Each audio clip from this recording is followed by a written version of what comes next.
आणि धनंजय वैद्यकीय प्रतिभा आपण या ठिकाणी हा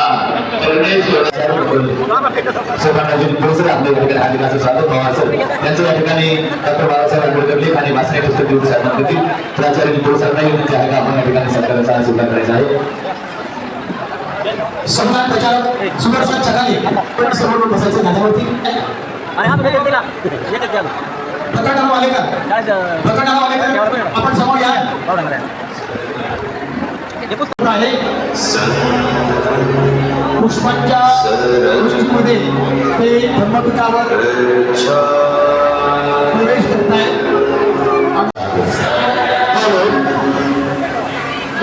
या ठिकाणी आपल्या समोरचे मोकले शिका संघटित व्हा आणि संघर्ष करा.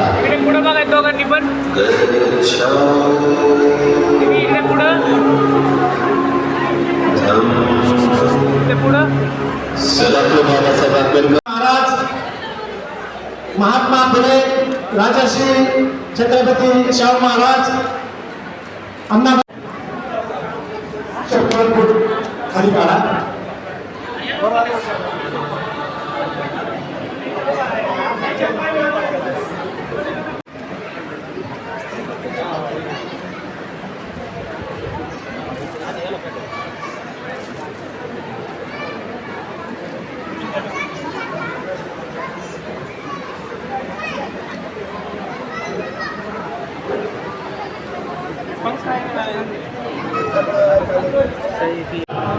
साधू साधू आपण या ठिकाणी आपल्या आदर्शांचं पूजन केलेलं आहे. या ठिकाणी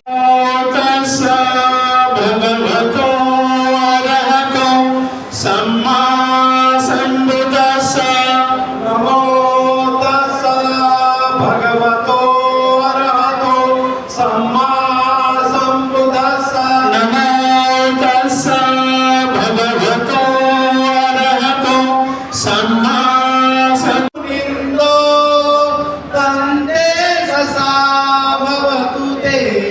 जय मंगलानी नालागिरी गजवरं अतिमत्तभूतां दावति चक्रमसनीव सुधारुणाई नन्दोपनन्द भुजगेन विविध महिन्दै पूजेन थेर भुजगेन दमायन्तो. हा शाही विवाह मंगल परिणय तर आहेच, परंतु हा ऐतिहासिक आणि क्रांतिकारक आणि मातंग समाजाला नव्हे तर पूर्ण बहुजन समाजाला हा प्रेरणादायी आणि आदर्श करणारा हा मंगल परिणय आहे. त्यामुळे श्रीरंग पवार यांच्या मुलाचा हा मंगल परिणय बौद्ध पद्धतीनं आणि साठे परिवार आणि पवार परिवारांना माझ्या चला आपल्या बुद्धाच्या घरी अभियानाच्या वतीनं मंगलमय कामना व्यक्त करतो, शुभेच्छा व्यक्त करतो. बौद्ध धर्म स्वीकारल्यानंतर आपल्या मुला मुलींचे लग्न काय असा प्रश्न अनेक मातंगाला बौद्ध धर्मात येऊ इच्छेला पडतो. पण आज मातंग समाजातून बौद्ध धर्म स्वीकारलेल्या आज त्यांचा बौद्ध पद्धतीने हा ऐतिहासिक सोहळा होत आहे. खरंच आज मला चला आपल्या बुद्धाच्या घरी या प्रबुद्धेसाठी आज काळीज भरून आनंद होत आहे. आणि मी नेहमी म्हणतो या पुढची बौद्ध धर्माची चळवळ आणि आंबेडकर चळवळीचा ध्येय हे मातंग समाजात गाठणार. याच्या पुढे मनोवाद्याची माती ही मांगाच्या घातनं होणार, पण मांग बुद्ध झाला पाहिजे आणि त्याची सुरुवात आणि गतिमानता आणि कृतिशीलता या बौद्ध धर्म मंगल परिणयाच्या माध्यमातून सुरू होत आहे. याचा मला या शुभेच्छा देत असताना या ठिकाणी येत असताना मला हत्तीचं बळ आलेलं आहे, माझ्यामध्ये आशावाद वाढलेला आहे. निश्चितपणे या कार्यक्रमाच्या निमित्तानं शुभेच्छा देत असताना पुन्हा एकदा सांगेल की लवकर 5 एप्रिल आणि 6 एप्रिलला माझा पंढरपूरला मराठा मातंग धनगर होलार ढोर चर्मकार इत्यादी बहुजनाचा बौद्ध धर्म दीक्षा सोहळा आहे. आणि दुसऱ्या दिवशी 6 एप्रिलला बहुजन बंधुभाव परिषद आहे. या निमित्त यासाठी या कार्यक्रमाच्या बौद्ध पंढरीच्या कार्यक्रमाला सुद्धा सर्व बहुजन समाज मातंग मराठ्यांनी सुद्धा ओबीसीने सुद्धा बहुजन समाजाला उपस्थित राहावं असं नम्र आवाहन करतो. पुन्हा एकदा श्रीरंग पवार आणि साठे परिवाराच्या मुला मुलींच्या ह्या विवाह प्रसंगी पुन्हा त्यांना धारक आणि दारिकास आणि पूर्ण साठे परिवार आणि पवार परिवारांना हा तुम्ही मातंगातून बौद्ध धर्म स्वीकारला आणि बौद्ध धर्म स्वतःच्या आचरणातून दाखवला. आपल्या मुलांची लग्न तुम्ही बौद्ध पद्धतीने केली, याचा मला फार आनंद होतोय. खरंच तुम्ही समाजासमोर एक क्रांतिकारक आणि परिवर्तनशीलचा आदर्श घालून दिला. आपण या निमित्तानं मातंग समाजाला काय आवाहन करू शकता आणि पूर्वाश्रमीचे महार जे आजचे बौद्ध आहेत त्यांच्या वर्धनात देखील काही अंशी धम्म दिसत नाही, अशांना आपण काय या ठिकाणी मेसेज देऊ? मी मातंग बांधवांना सांगतो की तुम्ही मूळचे बौद्धच आहे, ही धर्मांतर नाही, तुम्ही घर वापसी करावी. आणि जे मातंगातून ओबीसी मधून चर्मकारातून बहुजन बांधवातून जे बौद्ध धर्मात आले त्यांच्याशी बेटी व्यवहार आणि मानवी व्यवहार पूर्वीच्या 56 साली झालेल्या बौद्धांनी कराव्यात. नाहीतर तुम्ही मारण आम्ही मांग, कुठे परिवर्तन आणि कुठे धम्म. जर आमच्या बरोबर तुम्ही रोटी व्यवहार बेटी व्यवहार करत नसेल, आमच्या बरोबर तुम्ही मानवी व्यवहार करत नसेल, तुम्ही कसले बौद्ध ना आम्ही तर कसले बौद्ध. तुम्ही मार आणि आम्ही मांग, आमच्यामध्ये बेटी व्यवहार झाला पाहिजे. अरे बौद्ध धर्म स्वीकारल्यावर कुठं राहिला मारण मांग. जात ही काल्पनिक गोष्ट आहे, या काल्पनिक गोष्टीत स्वतःचं अस्तित्व शोधणं हा जगातला सगळ्यात मोठा महामूर्खपणा आहे. हा महामूर्खपणा सोडा आणि बौद्ध धर्म स्वीकारून घर वापसी करा आणि आपल्या समूहानं आम्ही येऊ. जर आमच्या बरोबर बेटी व्यवहार होत नसेल, बौद्ध पद्धतीने आमच्या बरोबर जर व्यवहार मानवी व्यवहार प्रस्थापित केला जाऊ शकत नसेल, तर मातंग समाज मोठ्या प्रमाणात समूहानं येईल आणि आमच्यामध्ये आम्ही व्यवहार करू आणि बौद्ध धर्माची चळवळीचं नेतृत्व आणि कर्तृत्व हा मातंग समाजातून बौद्ध झालेली माणसंच करतील, उपासकच करतील, हा आशावाद तुमच्या समोर मी व्यक्त करतो. बाबासाहेबांनी एकदा भाषणाच्या वेळेस असं बोलून दाखवलं होतं की मला जर मुलगी असती तर मी ती मातंगाच्या घरी दिली असती. तर या वाक्याला आजचा बौद्ध आणि पूर्वीचा महार समाज विसरला का काय, आपण याच्याकडे कसं पाहता? तर पूर्वाश्रमीचे महार आणि मांग यांच्यामधील जातीभेद नष्ट होण्यासाठी बाबासाहेब म्हणले होते की मला जर खरंच एक मुलगी असती तर मी मातंगाच्या घरी दिली असती. आणि शिवाय बाबासाहेबांनी एक मातंग समाजाचा मुलगा 10वी पर्यंत घरी स्वतःच्या घरी शिकवलेला आहे. याच्या पाठीमागच एकच उद्दिष्ट होतं की किमान महार आणि मांग यांचा एकच समाज असावा. आणि हीच मांगमार वतनदार परिषदा घेतल्या आणि मी त्याच्यात बदल करून आता बौद्ध आणि मातंगाचा एकच समाज बनावा, एकच प्रबुद्ध समाज बनावा, यासाठी महाराष्ट्रामध्ये फिरत आहे. मातंग समाजाचा एक प्रतिनिधी, मी मातंग समाजातून बौद्ध धर्म स्वीकारला, पण आता मी जाती मागायचं राहिलो ना, मी बौद्ध आहे. त्याच्यामुळे या दोन्ही समाजाला मातंग आणि बौद्धांना एकच प्रबुद्ध समाज बनवण्यासाठी मी प्रयत्न करतोय. माझ्या पूर्वाश्रमीच्या महार बांधवांना आणि बौद्ध बांधवांना विनंती करतोय, बाबासाहेबांचा हा आदर्श आपण घ्यावा. अरे महामानव तुमच्या महामानव डॉक्टर बाबासाहेब आंबेडकर तुम्ही महामानव मानता, त्यांची जयंती करता, ते महामानव म्हणतात की मला एक मुलगी असती तर मी मातंगाला दिली असती. धम्म दीक्षा घेण्याच्या अगोदरच हे वाक्य आहे.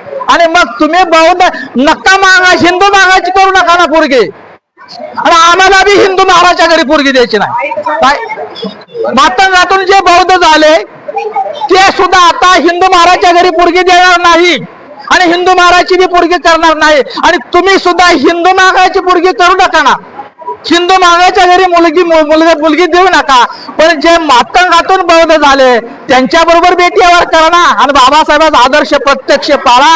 आणि म्हणून म्हणलं तर बाबासाहेब 5 ऑगस्ट 1956 बाबासाहेब दिल्लीच्या हार्डिंग न्यूजच्या बंगल्यासमोर व्हरांड्यात बसून कार्यकर्त्यासमोर बसून म्हणले होते की आमच्यामध्ये जो महारमांग चांबार असा जो मतभेद जातीभेद आहे, तो जातीभेद नष्ट करून साऱ्यांनाच बौद्धधर्मी करूया आणि त्यांच्या बळावर राहिलेली लढाई, त्यांच्या बरोबर अन्यायाची लढाई, धम्म चळवळीची लढाई, अन्यायाच्या विरोधात न्यायाची लढाई लढूया. आणि दुसऱ्या बाजूला इतर बहुजन समाज बौद्ध धर्मात येतील आणि हे कशाच्या बळावर होईल तर तुमच्या ऐक्य शक्तीच्या बळावर होईल. याचा आदर्श, हे दिशा, हा संकल्प, हा विचार, ही भूमिका, हे निर्देश बाबासाहेबांनी 5 ऑगस्ट 1956 करावे. त्यावर कामच झालं नाही, पण आता प्रबुद्धसाठी त्याच्यावरती काम करायला निश्चितपणे यश आल्याशिवाय राहणार नाही, हा आशावाद व्यक्त करतो. नमो बुद्धाय, जय भीम. आज श्रीरंग पवार यांचा मुलगा विशाल आणि साठे यांची शुभांगी मुलगी यांचा सुविवाह बौद्ध पद्धतीने ते झालाय.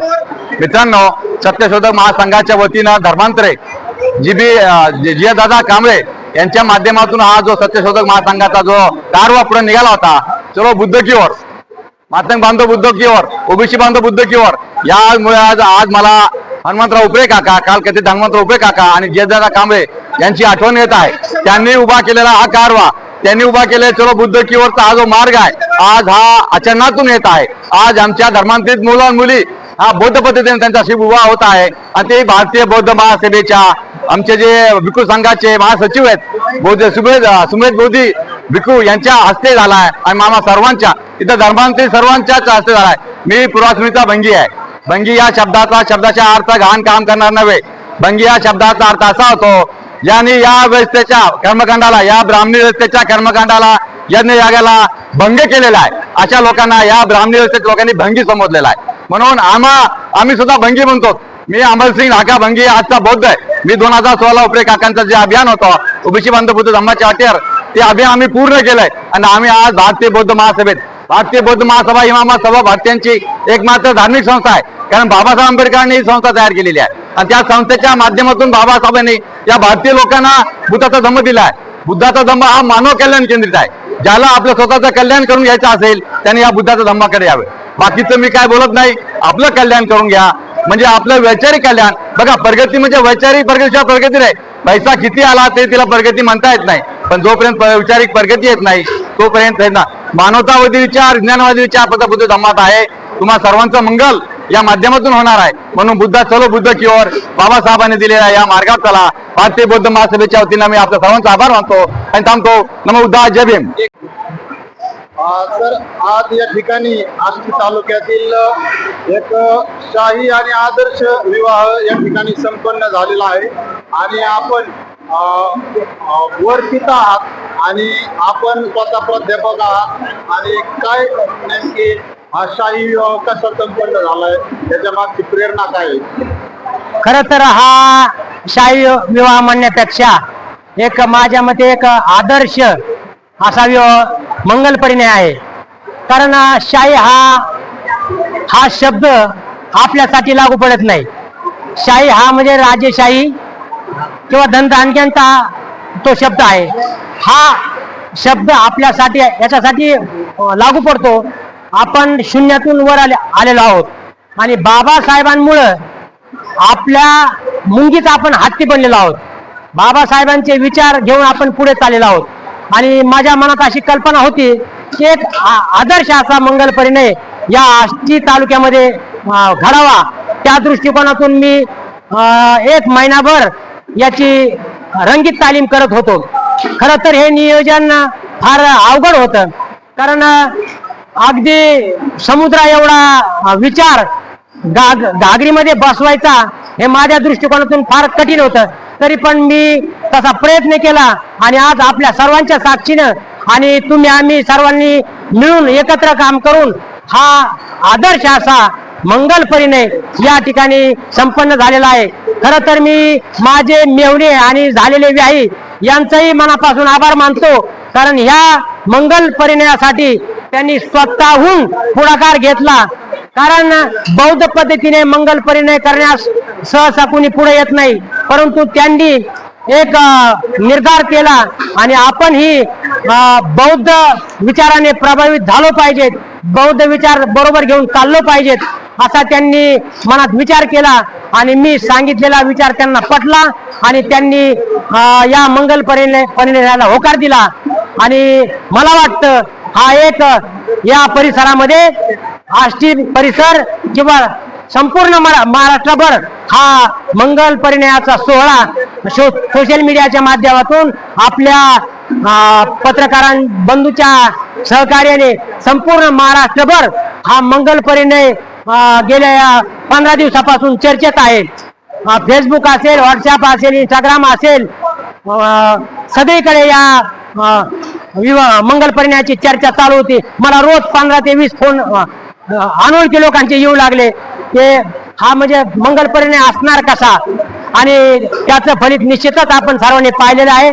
मला जे सुचलं ते प्रत्यक्षात उतरवलं आणि आपल्या सर्वांच्या सहकार्याने हा एक आदर्श असा मंगल परिणय महाराष्ट्रामध्ये आष्टीच परिसरामध्ये आपण करण्याचा प्रयत्न केला आणि महाराष्ट्रातील कानाकोपऱ्यातून जे कार्यकर्ते चळवळीत काम करणारे आहेत ते सर्व कार्यकर्ते या ठिकाणी या मंगल परिणय सोहळ्यासाठी दारद्वारिके शुभेच्छा देण्यासाठी या ठिकाणी उपस्थित झाले. त्यांचंही मी मनापासून आभार मानतो. कारण हा मंगल परिणय शाही तर होता पण एक नवी दिशा देणारा, नवी उर्मी देणारा हा मंगल परिणय या ठिकाणी आपण करण्याचा प्रयत्न केला आणि त्या सर्वांच्या आपल्या साक्षीने सर्वांच्या मदतीने तो सक्सेसफुल झालेला आहे. आणि मला वाटतं पत्रकार बंधूंनी याची प्रसिद्धी पूर्ण महाराष्ट्रभर नव्हे देशात द्यायला पाहिजे अशी मी विनंती करतो आणि ती आपण द्याल अशी अपेक्षा व्यक्त करतो. जय भीम, नमो बुद्धाय. या ठिकाणी हा मंगल परिणय आपण बौद्ध पद्धतीने संपन्न केलेला आहे. तर या मंगल परिणयाच्या निमित्तानं पूर्व आश्रमीचे महार आणि आजचे बौद्ध आणि आपल्या मातंग समाजातील मुली तर येतात. तर मातंग समाजाला आणि बौद्ध समाजाला एकत्रित आपण काय या निमित्ताने देऊ खरं तर बौद्ध धम्म म्हणजे एक निखळ खळखळीत झरा आहे. तिथला एक छोटासा कण जरी त्या पाण्यावरती पडला तरी तो ठळकपणे दिसतो. आणि जेव्हा आपण बौद्ध धम्मामध्ये विलीन होतो तेव्हा आपली झळाळी, आपली चकाकी निश्चितच जाणवते. कारण शुद्ध होणे म्हणजेच बुद्ध होणे, बुद्ध होणे म्हणजेच शुद्ध होणे. बुद्ध धम्मामध्ये कुठल्याही जाती व्यवस्थेला, कुठल्याही वर्ण व्यवस्थेला तारा नाही. जेव्हा माणूस बुद्ध धम्मात जातो तेव्हा तो जाती विरहित जगतो, जाती विरहित जीवन जगतो आणि तो माणूस म्हणून त्याची वाटचाल सुरू होते. आणि दुसरा मुद्दा असा की बौद्ध, पूर्वीचे बौद्ध आणि आताचे मातंग, तर मला वाटतं थोडासा डिफरन्स आहे. जे आता बौद्ध होऊ लागलेले मातंग आहेत ते पूर्वीच्या बौद्धापेक्षा निश्चितच कट्टरपणे बौद्ध धर्माचं पालन करतात. कारण त्यांना माहित आहे आपण जर पुन्हा त्याच गटाराकडे वळलो तर आपल्याला किड्या मुंग्या होतील, आपल्याला किडे चावतील, म्हणून पुन्हा त्या गटाराकडे ते वळून पाण्याचं धाडस करत नाहीत. तेव्हा मी पूर्वीचे जे बौद्ध आहेत त्यांनाही नम्र आवाहन करीन की तुम्ही कधी शुद्ध व्हाल, कारण तुम्ही अजून पूर्णपणे शुद्ध झाले नाहीत. माझा आक्षेप नसून मला आलेले अनुभव आहेत. तेव्हा हे पूर्वीच्या बौद्धांनी लक्षात घेतलं पाहिजे आणि कट्टरतेने बौद्ध धर्माचं पालन त्यांनी केलं पाहिजे. तरच खऱ्या अर्थाने तुम्ही बौद्ध आहात असं मी म्हणेन आणि जग सुद्धा तुम्हाला शुद्ध बुद्ध म्हणून तुमची ओळख निर्माण होईल. नाहीतर घरात एका बाजूला देव आणि तोंडात जय भीम नमो बुद्धाय हे चालणं योग्य नाही. मी खऱ्या अर्थाने त्यांना हिंदू म्हणून संबोधीन किंवा मार म्हणूनच संबोधीन. ते बौद्ध नाहीत. जे आहेत त्यांचं कौतुक, त्यांचं अभिनंदन. तर त्यांना पुन्हा आवाहन करतो की त्यांनी खऱ्या अर्थाने शुद्ध म्हणून बौद्ध धम्म स्वीकारला पाहिजे आणि शुद्ध आचरण केले पाहिजे. एवढी मी त्यांच्याकडून अपेक्षा ठेवतो आणि ती निश्चितच माझ्या या आव्हानाला मान देतील आणि शुद्धपणे बुद्ध धम्माचं पालन करतील अशी खात्री देतो, असं आवाहन करतो. नमो बुद्धाय. या ठिकाणी भारतीय बौद्ध महासभेचे जिल्हा अध्यक्ष महालिंगदादा निकाळजे ह्या विधीसाठी आवर्जून उपस्थित होते आणि ते स्वतः भिक्खू सोबत बौद्धाचार्य म्हणून या विधीचं संचलन करत होते. तर दादा, आपण हा आदर्श जो विवाह या ठिकाणी संपन्न झाला आहात, या विवाहाच्या बाबतीमध्ये आपण काय सांगू इच्छितो? हा आदर्श विवाह म्हणजे खरं पाहिलं तर 2011ची जी धम्म परिषद झाली त्या धम्म परिषदेमध्ये श्रीरंग पवार यांनी भारतीय बौद्ध महासभेच्या अधिपत्याखाली धम्म स्वीकारलेला आहे. त्यांच्या कुटुंबाने पूर्ण धम्म स्वीकारलेला आहे आणि तसे ते पाहिलं तर त्यांचा अभ्यासामुळं बुद्ध आणि धम्म त्यांचा अभ्यास आहे. बाबासाहेबांचा विचाराचा अभ्यास आहे आणि या विचाराच्या अभ्यासाने ते पूर्ण वाहून घेतलेलं आहे त्यांनी. आणि म्हणून त्या 11 पासून त्यांचं जे परिवर्तन होत गेलं, तर हे परिवर्तन म्हणजे पूर्णच परिवर्तन बुद्धमय घर झालेलं आहे. आणि या घरातून त्यांनी पहिल्या मुलाचा लग्न सुद्धा पूर्ण येथे बौद्ध पद्धतीनेच लावलेला होता. आणि हा त्यांचा शेवटचा दुसरा मुलगा, त्याचंही त्यांनी असं नियोजन केलं की पहिल्या ज्या लग्नामध्ये ज्या उणिवा होत्या त्या संपूर्ण उणिवा त्यांनी इथं या विवाहामध्ये पूर्ण केलेल्या आहे. म्हणजे कुठलीही उणीव त्यांची राहिलेली नाही, दूर केल्यात. उणीव मात्र या धम्मामध्ये म्हणजे या लग्नामध्ये राहिलेली नाही. आणि या लग्नामध्ये महाराष्ट्रातून मातंग समाजाचे जे पूर्वाश्रमीचे मातंग समाजाचे नेते आहेत, हे सर्व नेते या लग्नाला उपस्थित राहिलेले आहेत. सर्व थरातील चांभार असतील, मांग असतील, महार असतील आणि आत्ताचे जे बौद्ध असतील, इतर ओबीसी असतील, मराठा असतील, मुस्लिम असतील, यांचे सगळे जे म्हणजे जे संबंध होते ते सगळे संबंधित लोक या विवाहासाठी उपस्थित राहिले. आणि एक महाराष्ट्रामध्ये एक क्रांती घडवून आणली. आणि ही क्रांती संपूर्ण महाराष्ट्रामध्ये आता उद्या येणाऱ्या पेपरला ही झळकणार आहे. आणि हा आदर्श संपूर्ण समाज घेणार आहे. आणि हा आदर्श खूपच मोलाचा राहील. हा बौद्ध चलो बुद्ध की ओर या दिशेकडे राहणार आहे, एवढं सांगू इच्छितो.